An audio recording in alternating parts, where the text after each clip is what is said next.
गेल्या 32 वर्षात असा पाऊस झाला नव्हता, असा पाऊस पुण्यात काल पडला। पुण्याच्या धरण साखळीत प्रचंड पाऊस पडला।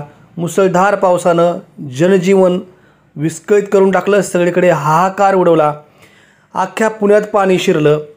एवढं सगळं महाराष्ट्र आणि महाराष्ट्रासह देशभरात चर्चा सुरू असताना पुण्यातल्या पावसानं सगळीकडे दैना उडवलेला असताना एक मद्यपी तरुण मात्र त्याचा जीव धोक्यात घालून या दुथडी भरून वाहत असलेल्या भीमा नदीच्या बंधाऱ्यावर चालू लागला आणि अख्ख्या गावाच्या काळजात धस्स झालं। भीमा नदी कानगाव तालुका दौंड येथून वाहत जाते। इथं बंधारा आहे। हा बंधाराही थोड्या वेळानं पाण्याखाली जाणार होता।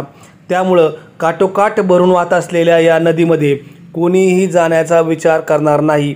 मात्र बघू कोण कसे अडवतो आणि मला काय होते असे म्हणत एका दारुड्यानं या नदीच्या बंधाऱ्यावर प्रवेश केला आणि सगळ्या गावात हाहाकार उडाला।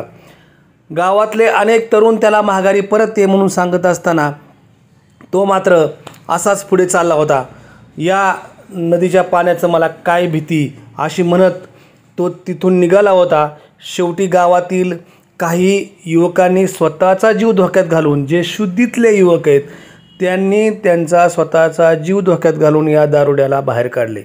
पण तोपर्यंत साऱ्या गावात हा हाय व्होल्टेज ड्रामा रंगला होता।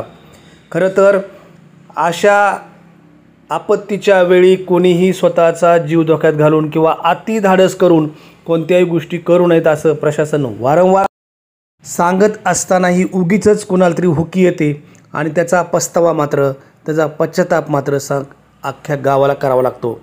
कानगावमध्ये आज दुपारच्या वेळी झालेला हा ड्रामा, यानंतर या युवकांनी त्याला या बंधाऱ्यातून बाहेर नेले। परंतु या मद्यपीच्या नादाने किंवा मद्यपीला वाचवण्याच्या प्रयत्नात काही युवकांनाही त्यांचा स्वतःचा जीव धोक्यात घालावा लागला होता। हे इथं सगळ्यात महत्त्वाचं, कारण हे चित्र पाहिलं तर समोरच्या कोणालाही उरात धडकी भरेल अशा स्वरूपाचं हे चित्र आहे। निसर्गाशी कोणी खेळू नये म्हणतात आणि त्याचमुळं या दुथडी भरून वाहणाऱ्या नदीत कोणीही प्रवेश करणार नाही अशी स्थिती असताना एक दारुडा त्या ठिकाणी जातो आणि त्याला वाचवण्यासाठी चांगल्या माणसांना पण जावं लागतं। हे अतिशय दुर्दैवी असं आहे। त्यामुळं गावात या सगळ्या प्रकाराची चर्चा रंगली होती। राजेंद्र झेंडे, महान्यूज लाईव्ह, दौंड।